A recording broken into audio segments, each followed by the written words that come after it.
praise God. Thank you, Jesus. Woo! Sige, kumain na kayo. Buti naman, di ba? Para naman maka-agree kayo mamaya, no? So, anyway, praise God. By the way po pala, ako si Coach Nomer Puno, one of the leaders sa ating simbahan. Of course, ito po yung pamilya ko. Nasa bahay sila, virtual lang, the joke lang. Pakita po natin sa screen. Nandiyan na ba? Ayan po. Yan po yung wife ko and ang aming baby Zion. Ayan, amen. Oh. Wala, share lang, di ba? Para kilala nyo ako, di ba? By the day ko kasi, hindi tayo masyadong nakikita, tama ba? Of course, sa Sunday service. But by the way, no, our topic for this night, no, alam niyo naman yung topic natin, tama ba? Our topic is entitled, Am I Behind Life? Ayan, no? Am I Behind Life? Wow.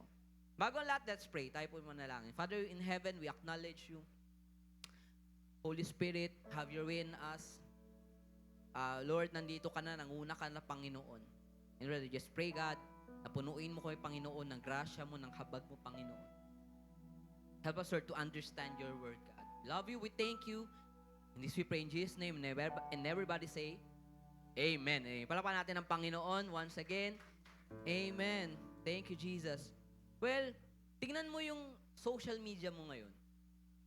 Napapansin nyo ba? Promotions, kasal, sana all, di ba? Baby announcement, tama ba? Dream house, sino dito nakakita niya sa feed niya? Di ba? Tama ba? Bago mga business na binubuksan, at habang nag-i-scroll ka, pwedeng may isang tanong na tahimik na pumapasok sa puso mo. Ang tanong, am I life? Am I behind life? Napag-iiwanan na ba ako? Sino dito yung, lahat naman tayo young pro na, tama ba? Yan. Ako, nagpapaka-young pro pa din ako, di ba? Pero mga 30 plus na meron na ba dito? Taas ang kamay, huwag mahiya. Di ba? Ako 30 plus na kasi nung nag-30 ako, nakalimutan ko nang magbilang ng kalendaryo. Oo. Kaya pag tinatanong ako, ilang taon ka na? 30? Sa kakalimutan ko na. But anyway, di ba? Tapos ikukumpara mo yung chapter 3 ng buhay mo sa chapter 3 ng ibang tao. Tama ba? Tinitingnan mo yung buhay nila, tapos iniisip mo, bakit sila nandun na? Tapos ako nandito pa din. Tapos yung kaaway, bubulong pa sa'yo. Amen? Sasabihin sa'yo, nahuli ka na. Wala ka nang napala. Lahat sila nag-move on na, tapos naiwan ka. Alam mo po, ngayon po, gusto kong patahimikin yung boses na yan sa pamamagitan ng salita ng Diyos. Basahin ko po, Ecclesiastes 3 verse 1. It says, For everything there is season and a time for every matter under heaven. Who among you believe in that? Amen? Tama po ba? Hindi nagtatrabaho ang Diyos ayon sa timeline ng social media. Tama po ba? Hindi siya nagpa-follow sa 5-year plan ng mundo. Di ba? Ang kanyang timing ay sovereign, purposeful, and perfect. Kahit hindi po natin nararamdaman yan ngayon, yan ay totoo. Isipin mo, no? Ganito yan. Kung ang Diyos na lumikha ng buong sanlibutan, hindi nagmamadali, bakit tayo magpapapekto sa ibang tao? Tama ba? Ang Diyos na nagtatakda ng oras, ng pagsikat at paglubog ng araw, siya rin na magtatakda ng tamang oras para sa breakthrough mo. Amen po ba? Amen? Ngayon po, may I present to you 5 points that saying you are not behind life. Number 1 point po, the comparison trap is a lie dressed in facts. Ulitin ko the comparison trap is a lie dressed in fact. Ito ang panlilang na bagay tungkol sa pagkukumpara. Gumagamit yan ng tunay na katotohanan para gumawa ng maling konklusyon. Anong ibig sabihin nito, di ba? Totoo na na-promote yung kaibigan mo by the age of 26. Oo, totoo na nag-asawa na siya, may anak na siya, o kung yung mga classmates mo o kaidaran mo, nag-launch na ng kanilang kanya-kanyang mga business nila. Pero ang konklusyon na therefore nahuli ako, kasi nungalingan yan. Tama po ba? Bakit? Why? Because it assumes that you are all running with the same race. Sa madaling salita, sinasabi nito na pare-parehas kayo ng tinatakbo. No. Magkakaiba po tayo ng karera. Sabi nga po ng Hebrews 12:1, let us run with endurance the race that's set before us, fixing our eyes on Jesus, the founder and perfecter of our faith. Napansin mo, sinasabi ng Bible that the race set before us. Hindi po race set before them. Amen? Meaning to say, may sarili ka pong race. May sarili kang karera na para sa'yo lang. Tama po ba? Amen? At kapag tiningnan mo yung race ng iba, nawawala ka sa focus mo eh. Tama po ba? Titingnan mo sila, oh, nandito ka sa race mo na to, gusto mo dun sa marathon nila. Tama po ba? I-rephrase natin yung kanta ng Bini. Di ba? Oh, wag mag-alala, magkaiba kayo ng karera. Di ba? Di ba?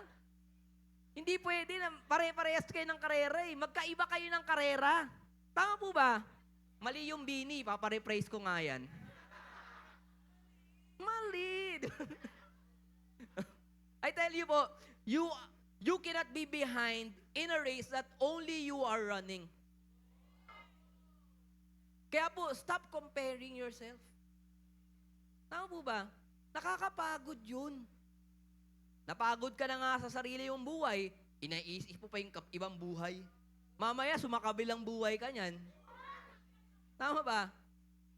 Si Moses nga, 80 years old nung tinawag ni Lord para pamunuan yung isang bansa. Tama ba? Si Abraham, 100 years old nung natupad yung pangako sa kanya.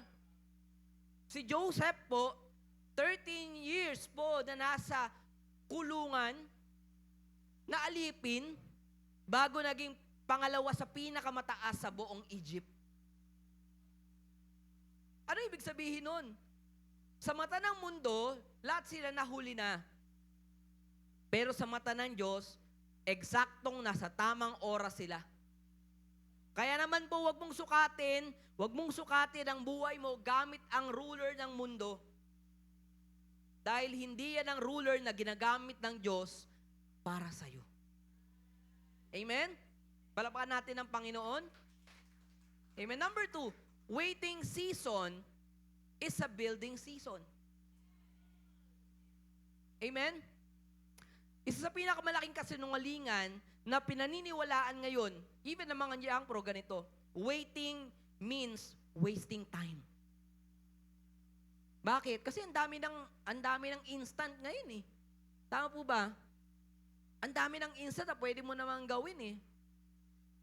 Na hindi ka pa naroon sa lugar na gusto mo marating, pakiramdam mo na sayang na yung taon na meron ka. Tama po ba? Pero ano bang sabi ng Bible? Basahin natin sabi ng Bible, Isaiah 40 verse 31, but they who wait for the Lord shall renew their strength.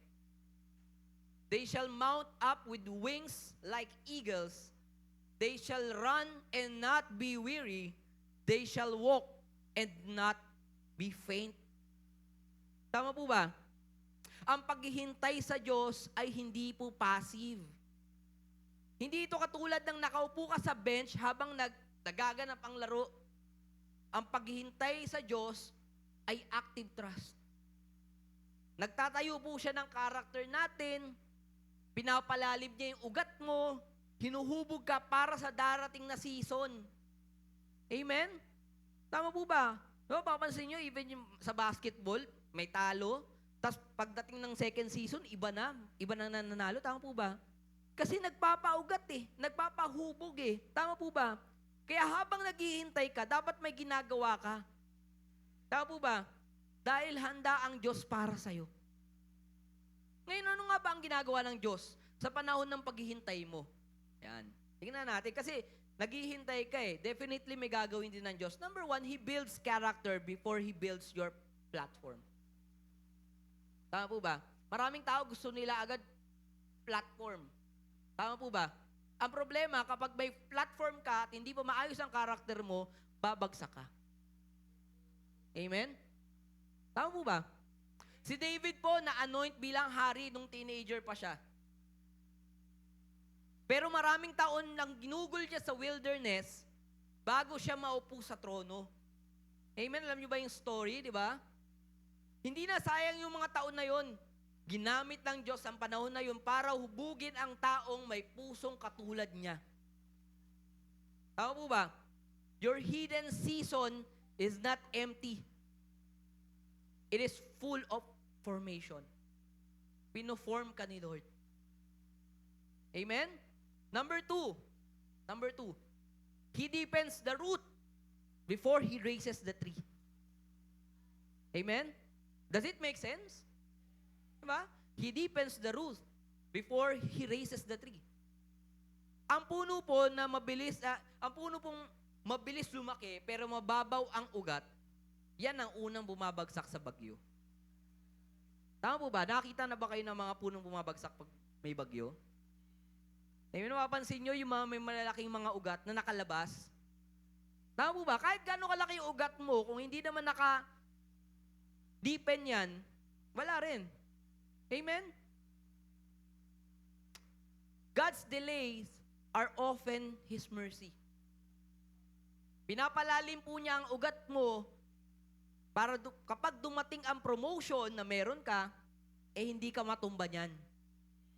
Kasi minsan yung promotion, hindi lang yan blessing eh. Minsan nagiging obstacle din eh. Tama po ba? Minsan nakakalaki ng ulo yan. Tama po ba? Ay hindi, boss ako dito eh. Diba? Ako na ang ngayon, ang HR na ngayon. Dati ako ang ako na ngayon ang nagde-decide. O hindi. Kaya po napaka-importante na ma-deepen yung roots natin. At nangyayari yan through waiting. Tama po ba? Amen?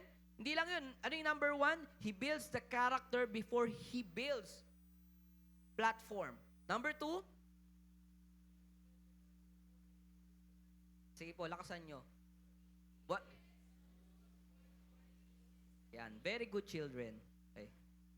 Amen? Number three, He prepares the blessing to match who you are becoming. Amen? Tama po ba? Minsan hindi pa dumarating yung blessing na pinagdarasal mo. Bakit? Hindi ka pa handa eh. Hindi ka pa handa para alagaan yan. Tama po ba? Ano yan? Example, the two. Blessing yan, tama po ba? Magka-jowa, magkaroon ng, tama po ba? Blessing yan. Alam naman kung maghanap ka ng jowa, tapos iuumpog mo lang sa ulo mo, di ba? Blessing yan, para and of course, having that two, ibig sabihin yan, you are aiming for marriage. Tama po ba? Amen? Paano ka magkakaroon ng that two kung di ka pa nga ready sa pag-aasawa? Tama po ba? Amen? Paano ka magkakaasawa, di ba? Minsan maraming tao gusto lumagay sa tahimik. Sino dito may asawa na? Alam mo po, may mga asawa na ako po, may asawa na rin ako. No? Yung mga lalaki po talaga yung totoong lumalagay sa tahimik. Tanong niyo sa akin bakit? Kasi pagka nagkakaroon ng diskusyonan, ng away, yung mga lalaki, kailangan nang lumagay sa tahimik. Tatahimik na kami. Yes, dear. Nandiyan pala yung asawa ko nakikinig. Yes, dear. Tama ba? Hindi, ang point is, para maging handa po tayo, piniprepare tayo ni Lord, dapat prepare din tayo. Tama po ba? Naka-prepare yung blessing, dapat naka-ready ka din. Amen? Actually, hindi para lang masaktan ka. No, dapat masaktan ka. Pero, minsan yung blessing, makakasira sa'yo. Iba po yung masaktan ka eh. Pag nasaktan ka, matututo ka, tama po ba? Pero yung masira ka, yun po ang magiging delikado sa buhay mo. At ayaw ni Lord na masira ka. Amen? God in His love refuses to give you something that would destroy you. Minsan, feeling natin KJ si Lord. Lord, KJ ka lang kasi ba't ganito? No? Amen? Ayaw lang ni Lord nang magkaroon ka ng future disaster sa buhay mo. Tama po ba? Baka ano ka, ikaw na ba si Mr. Right? Diba? Ganun-ganun ka. So, baka mamaya mapakanta ka ng bawal lumabas. Bawal lumabas. So, kasi nga, hindi pala si Mr. Right yun. Tama po ba? Waiting is His protection, not His punishment. Amen? Protection po ni Lord dyan, hindi po yan parusa. Amen? Number 3. Point number 3, stop measuring by the world's milestone. Amen? Binibigyan ka ng checklist ng mundo. Example na lamang neto. By 22, dapat tapos ka na ng pag-aaral mo. By 23, may trabaho ka na. By 24 o 25, dapat promoted ka na. 27, dapat kinasal ka na. Oh. By 30, dapat meron ka ng bahay. And then by 32, dapat may baby ka na, may anak ka na. At ang problema, kapag itong mga kahon na to, di mo na-checkan ng tamang pagkakasunod-sunod, sasabihin ng society na failure ka. Amen? Failure ka, hindi mo nagawa yan. Timeline na to, dapat ito yung sinunod mo. Pero kahit kailan po, hindi binigay ng Diyos yung checklist na yan para sa'yo. Tama po ba? Sabi po ng Romans 12:2, basahin po natin. Sige po, sabay-sabay tayo. 1, 2, 3. Meron po ba Diyos? Ang lakas ko magsalita, wala pa lang sa screen, di ba? Pinangunahan ko eh. Ayan, sige, 1, 2, 3, go. Sabay-sabay po. But be transformed by renewing, that by testing you may discern what is the will of God, what is good and acceptable and perfect. Palapakan natin ang salita ng Panginoon. Amen? Anong sabi ng Bible? Do not be conformed by the pattern of this world. Ano ba yung checklist na yan? Pattern ng mundo yan eh. Tama po ba? Amen? Ano ba yung sinasabi ng mundo? Ang sabi ng Diyos, wag mong sundin yan. Dahil hindi po yan ang pattern mo. Ang timeline ng mundo, itinayo para magkumpara. Para magkompetensya at para sa takot. Pero ang timeline ng Diyos, tinayo sa calling, sa covenant niya, at sa tiwala. Amen? Magkaiba yung dalawa eh. Kaya kailangan mo magdesisyon kung sino o alin ang susundin mo. Yun bang sinasabi ng mundo na standard o yung sinasabi ni Lord? Amen? Dahil hindi ka makakasunod sa plano ng Diyos kung patuloy mong sinusukat ang sarili mo gamit ng standard ng mundo. Ulitin ko po hindi mo masusunod yung plano ng Diyos kung patuloy mo pong susukatin ang sarili mo ayon sa standard ng mundo. Amen? Hindi ka ginawa para maging on time sa mundong ito. Pero ginawa ka para maging on time para sa Diyos. Amen? Tama po, palapakan natin ng Panginoon. No? Pero wag yung gamitin ito mamaya pagka na-late kayo sa work sabihin nyo, sabi kasi ni Coach, hindi ginawa ako para maging on time sa mundong ito. Diba? Kaya ka pala laging late. Work ethics, guys. Wag mo i-out of context mahirap na. Diba? Amen? Tama po ba? Sino dito may natututunan? Amen. Thank you, Jesus. Okay, point number 4 na po tayo. Sige, balikan natin point number 1. Sige nga po. Number 1 is number 2. Number 3. And number 4, God specializes in suddenlies. Amen? Naririnig niyo po ba lagi sa, yan? God suddenly. Pag nakarinig ka ng suddenly, may kumanta ng suddenly na dito Tama po ba? Kung matagal ka naghihintay, nagsisikap, nagtatrabaho ng walang pagod, at nagtatanong kung kailan darating yung breakthrough mo, pakinggan mo po ito. Ang Diyos ay ang Diyos ng biglaang pagbabago. Amen? Now let's declare divine acceleration in this place. Amen? Alam niyo po ba, isang usapan lang nagbago ang buhay ni Joseph? Tama po ba? From being prisoner hanggang sa naging pangalawa sa pinakamakapangyarihan sa mundo o sa Ehipto. Tama po ba? Isang araw lang yan. Isang encounter lang sa balon ang nagbago sa buhay ng babaeng Samaritana. Isang sandali sa daan patungong Damascus ang nagbago ng direksyon ng buhay na ministeryo ni Pablo. Isang araw lang. One day, everything was the same. Then the next day, everything is different. Tama po ba? Sabi po ng Joel 2:25, I will restore to you the years that the swarming locust has eaten. Amen? Let's receive that in the name of Jesus. Tama po ba? God does not give you the future, but He restores the years. Ayaw lang ni Lord na makita mo yung future, maranasan mo yung future, i-restore niya rin yung mga nangyayari sa'yo. This is a supernatural mathematics of grace, where God multiplies what the world subtracted. Tama po ba? And when God moves on your behalf, it will be swift, mabilis. It will be unmistakable. It will be undeniable. And the people who watch you wait will watch you soar. Sino ito gusto nung ganun? Amen? Tama po ba? Hindi po yung magkaroon ka ng soar, ha? Soar means, alam niyo na yon, mga mayang pro na kayo. Diba? Amen? Ang suddenly po ng Diyos ay nagaganap kapag pagkatapos ng tapat na paghihintay. Kaya maghintay. Hindi lang maghintay, maging tapat, maghintay. Tama po ba? Yung iba kasi naghihintay lang parang si Juan Tamad, di ba? Alam niyo yung kwento yung Juan Tamad sa puno ng bayabas? Nasa harapan mo na yung bayabas, hinintay mo pang bumagsak. Tama po ba? Amen?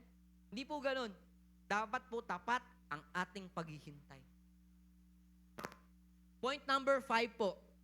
Yan. Mabilis lang po tayo. Tama po ba? Amen. Faithfulness is the now. Faithfulness in the now is the key to the next. Amen? Faithfulness in the now is the key to the next. Tama po ba? Ang tanong po ay hindi, am I behind? Hindi po yan ang tanong. Ang tanong ay dapat ganito, am I faithful where I am? Tama po ba? Sabi po ng Luke 16:10, the one who is faithful with very little is also faithful in much. And the one who is dishonest with very little is also dishonest in much. So hindi ito tanong kung gaano kalaki ang meron ka.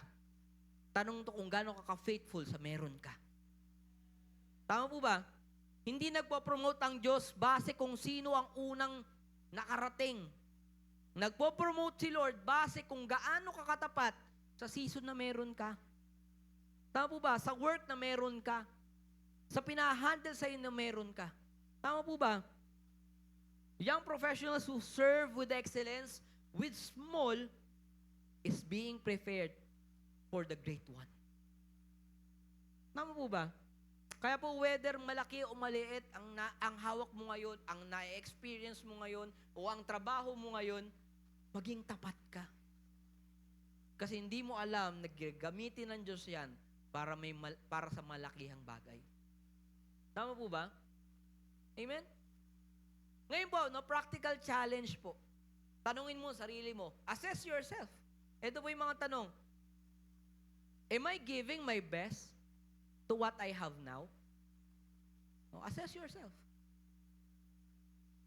Hindi lang po sa yung healing mo, kundi yung actual na meron ka ngayon.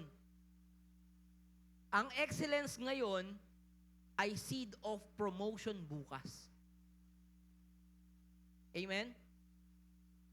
Pangalawang tanong, assess yourself. Am I growing in this season? Or just surviving it? Amen? Maraming tao ganun eh. Parang, nandito ko kasi para lang mag-survive. Para lang makaraos. Tama po ba? But, am I growing in this season? Or just surviving it? In this season, nagbabasa ka ba? Natututo ka ba? Nagpapatrain ka ba? Nananalangin ka ba? Ang paghihintay sa Diyos ay hindi po idleness. Bagkus ito ay preparation. Tama po ba? Habang naghihintay tayo, may ginagawa. Dapat hindi lang natin sinusurvive. Sa work, di ba? Monday na naman. Uy, Friday na. Long weekend na naman. Bakit long weekend? Kasi pag Monday kasi nag-aawol ako eh. Diba? May sakit ako. HR, may sakit ako eh. Hindi mo dapat tayo, yung season na ito, nag-grow tayo. Amen? Tama ba? Assess yourself, number 3, am I trusting God or secretly resenting Him? Amen? Ibigay mo sa Diyos yung frustrations mo. Kasi sinabi naman ni Lord yan kung may frustrations ka, bigay mo sa Kanya. Kaya po niyang i-handle yan. Ang hindi niya pagpapalain ay yung saradong puso at kamay at lumalayo sa Kanya. Tama po ba? Kaya kung may mga frustrations tayo, may sama tayo ng loob, ibigay natin sa Diyos, huwag nating i-chismis. Tama po ba? Huwag nating i-gossip, bigay natin kay Lord. Siya ang bahala dyan. Amen? Thank you, Jesus. Alam niyo po, no? Kung meron mang isang tao sa lugar na to na minsan nang nagtanong sa sarili niya na, am I behind life? Pakiramdam ko ako yun. Sa totoo lang po, napakarami kong setback sa buhay. Maraming bagay ang pakiramdam ko na hindi nangyari ayon sa plano ko at sa timeline ko. Umpisahan po natin sa pag-aaral ko. I graduated high school way back 2010. So may idea na kayo kung ilang taon na ako, no? Kung anong edad ko. Tama ba? Mukha lang akong Gen Z. Pero Gen Z lang yung height. Joke yun, ha? Dapat sana the following year, magka-college na ako eh. Pero hindi nangyari yun. Ang nangyari, nagtrabaho ako ng 2 taon para makapag-ipon para sa tuition fee ko, tsaka makapag-aral sa sarili ko po. And noong 2012, nakapag-college naman po ako. Pero pagkatapos ng first year, first sem, napilitan akong huminto kasi nagastos yung ipon ko ng mga magulang ko. First year, first sem, di ba? Sana natapos man na ng first year. But anyway, yun na nga. Sa panahon yung pakiramdam ko na napag-iwanan na ako. Nakikita ko kasi yung mga klase ko, tuloy-tuloy sila sa pag-aaral. And eventually, nakapagtapos sila. Samantalang ako naiwan. Wala akong ibang nagawa, kundi magtrabaho. Hanggang sa isang araw, nakilala ko ang Panginoon sa pamamagitan ng Life Giver Manila. Noong nasa Ever po tayo sa may Murayta. Sino po dito yung nakapunta na, no? Yan, Murayta. No? Meron pa sa cinema, yung pinaka-umpisa. Doon po nagsimula magbago yung pananaw ko sa buhay. Unti-unti ko naintindihan na ang mga delay sa buhay ko ay hindi po aksidente. Preparation pala yon ng Diyos para sa mga gagawin niya sa akin sa hinaharap. Kaya po, imbes na inkumpara ko yung sarili ko sa success ng mga kaibigan ko, ng mga kakilala ko, mas pinili ko po magpaayos sa Panginoon. Tinulungan niya ako na mag-focus sa Great Commission, mag-preach ng gospel, mag-make disciples. Sa church po, dumaan ako sa proseso. Na-hone yung mga talents, yung gifts na binigay sa akin ni Lord. Doon ko na-realize na hindi lang pala sa diploma umiikot ang buhay. Tinuruan kami na maging disciple at magpa-train. Kaya nga po, no, kung gusto mong mag-excel sa buhay, magbabad ka kay Lord at magpa-train ka sa church. Amen? Naalala niyo sinabi ko kanina, pakiramdam ko na pag-iwanan na ako. Tama ba? Ito po yung mga ginawa sa akin ni Lord. Noong August 2024 po, kinasal ako sa babaeng pinakamamahal ko. Yan, di ba? Amen? At hindi lang po kasal sa West. Sa North po. Oo. Kasi sa Bulacan eh. Oo. Oo. At tumawa rin, salamat. Di ba? Joke lang. Di ba? Pero sa Bulacan, yun nga po. Yan, may picture po kami yan. Yan. Akala namin hindi namin kakayanin, pero kinaya namin dahil kay Lord. Amen? Kaya po, may mga gusto nang magpakasal. Meron po tayong kasalang bayan sa darating na July, ha? Pina-plug ko lang. Share lang po. No? Hindi lang yon. Akala ko huli na rin ako sa pupundar para sa future. Pero alam niyo po, no, hindi lang kami binigyan ni Lord ng bahay. Binigyan niya pa kami ng paupahan. Tunay nga po na kayang gawin ng Diyos ang mga bagay na hindi nating akalaing o kayang sukatin. At lahat po ito nangyari sa panahon ng krisis. Di ba nakapagtaka? During the pandemic po, pinagpala kami ni Lord ng negosyo na nagsusustain sa amin hanggang ngayon. Amen? At ito ba po, naalala nyo, di ba nag-stop po ako sa pag-aaral? Noong July 2025 po, nakapagtapos ako bilang magna cum laude sa UDM na may kursong Bachelor of Secondary Education, major in Social Studies. Lahat po yan ay purong grasya lang ng Diyos.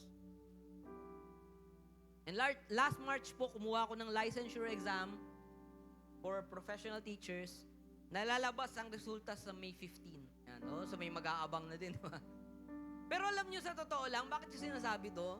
Hindi kasi ako nag-worry kung papasa ako o hindi eh. Kasi napatunayan ko na ang delay ni Lord ay hindi kawalan. So kung babagsak ako, delay ni Lord yun. Tama po ba? Ang delay ni Lord ay grace niya. Ang delay ni Lord ay blessing niya. Amen?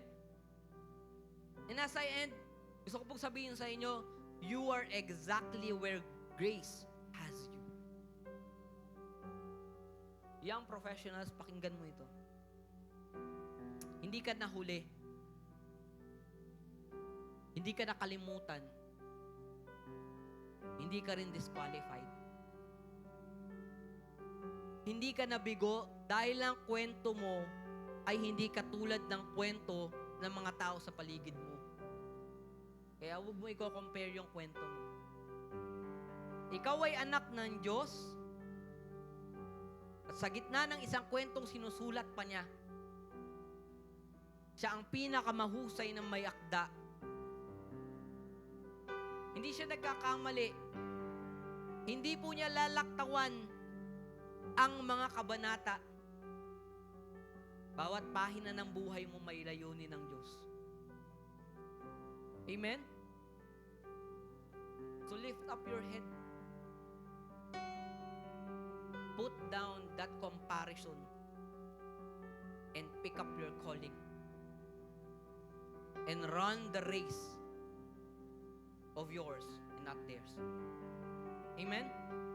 Your best chapter has not yet been written. I'll end with this verse.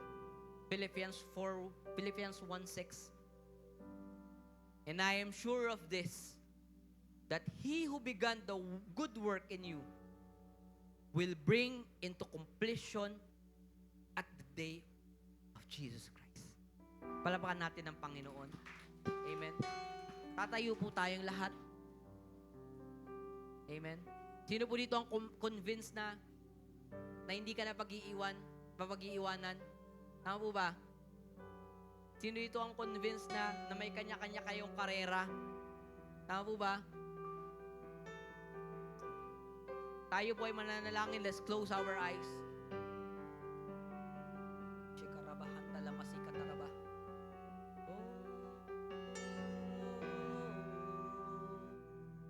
Barabarabarawa handaramasi kataraba. Shikarahan daramasi katarabarawa. Kung tingin mo, napag-iwanan ka na, kung minsan sumasagi sa isip mo na i-compare ang sarili mo sa iba, gusto kong sabihin sa'yo na hindi ka tinitignan ng Diyos ayon sa pagtingin mo sa sarili mo.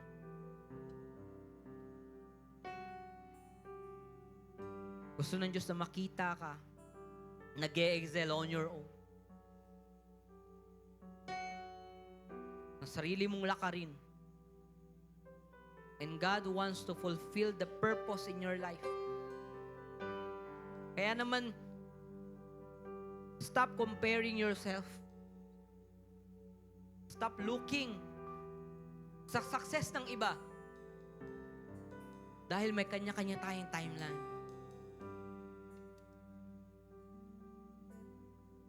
I tell you that your waiting season is your building season.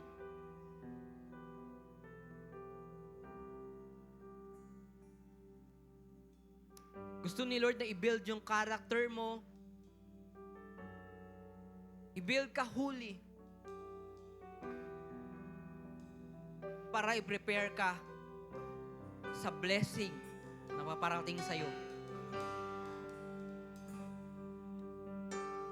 Kaya naman, tigilan mo na ang pag-measure sa sarili mo ng ayon sa standard ng mundong to. Kung feeling mo na parang, Lord, parang kulang pa. Parang hindi enough yung ginagawa ko. But I tell you, may plano ang Diyos sa'yo.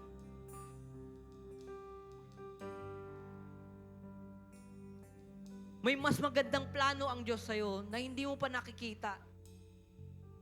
At gusto lang niya na mamangha ka at magtiwala sa Kanya.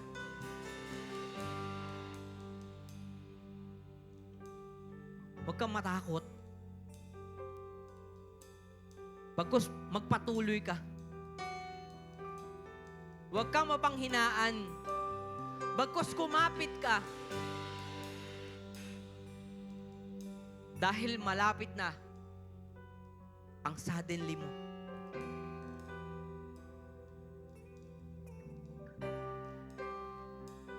Kaya naman habang nandito ka, be faithful on what you have. Kaya naman habang nandito ka, maging tapat ka sa binibigay sa iyo ng Panginoon. Dahil ang mga tapat ay bibigyan ng Diyos ng higit pa. Dahil ang mga tapat ay pagkakalooban ng Diyos ng higit pa. So right now, can we raise up our hands? Lord, nandito kami, Panginoon. We are offering our lives to you once again. We are offering our lives once again, Lord.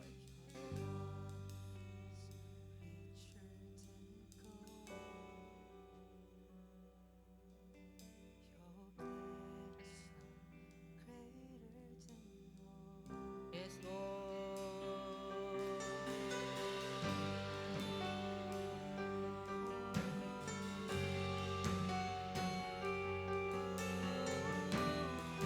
Okay, you pour it out to God. You pour it out to God. Every frustrations that you have, you pour it out to God. You pour it out to God. Your thoughts are deeper than all.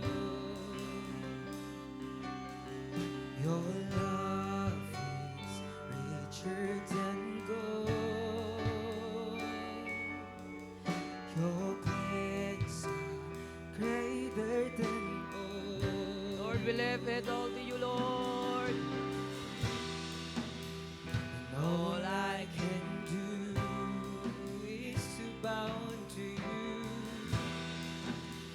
to bow unto you. All I can do, all I can do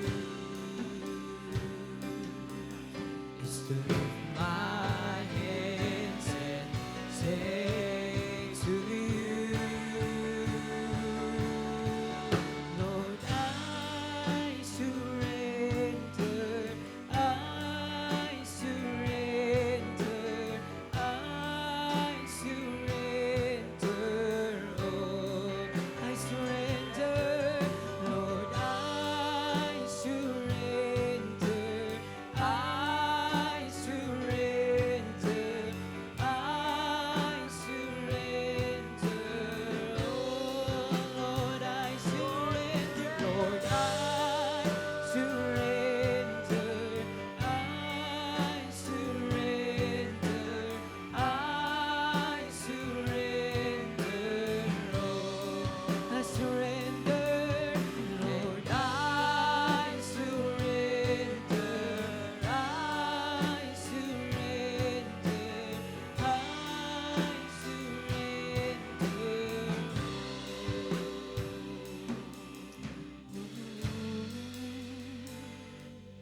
Lord, sa oras na ito, Panginoon, sinusurrender namin, Lord, ang aming mga plano. Lord, yung mga goals namin, sinusurrender namin sa iyo, Panginoon. At hinahayaan ka namin, Lord, na magplano sa aming mga buhay. Lord, help us, Lord God, to always believe in you, to always trust in you, and to always focus, Lord God, on the race you have given before us.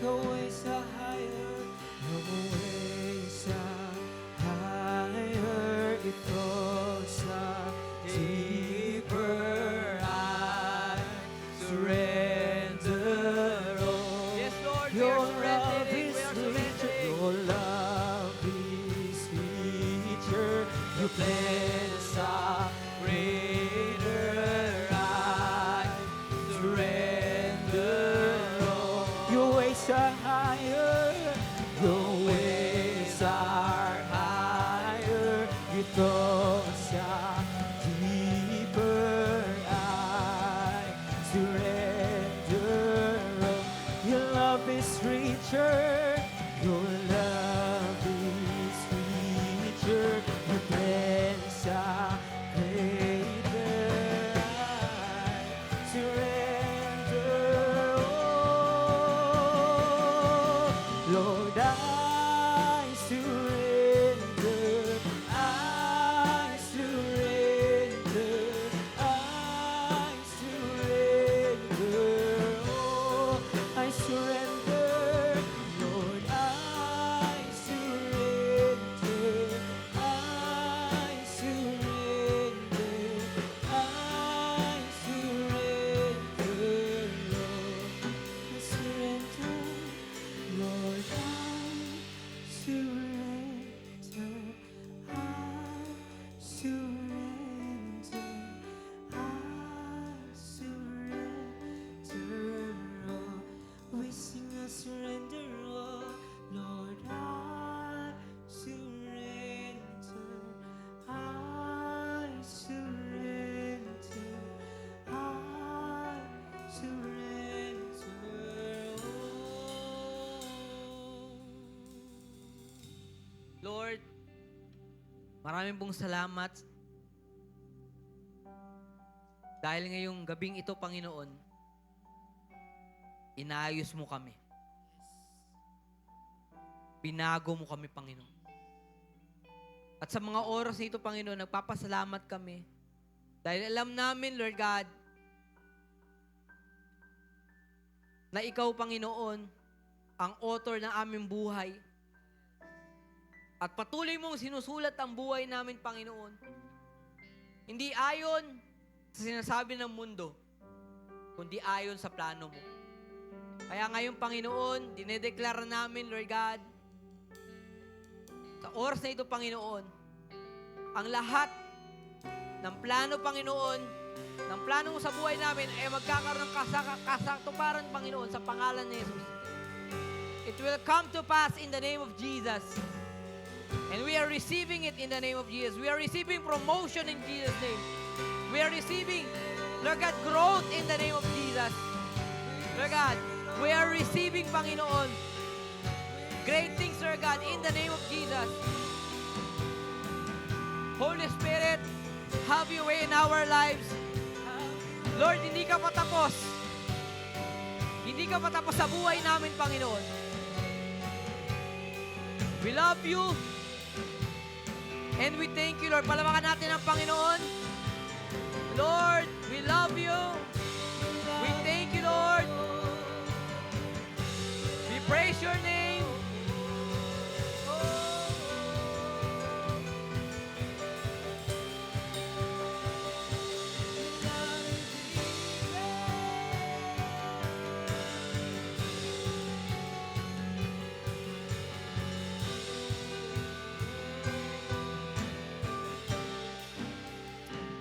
Lord, lahat ng aming pinanalangin ay sineselyuhan namin sa matamis mong pangalan. Sa pangalan ni Jesus, lahat ay magsabi ng Amen and Amen.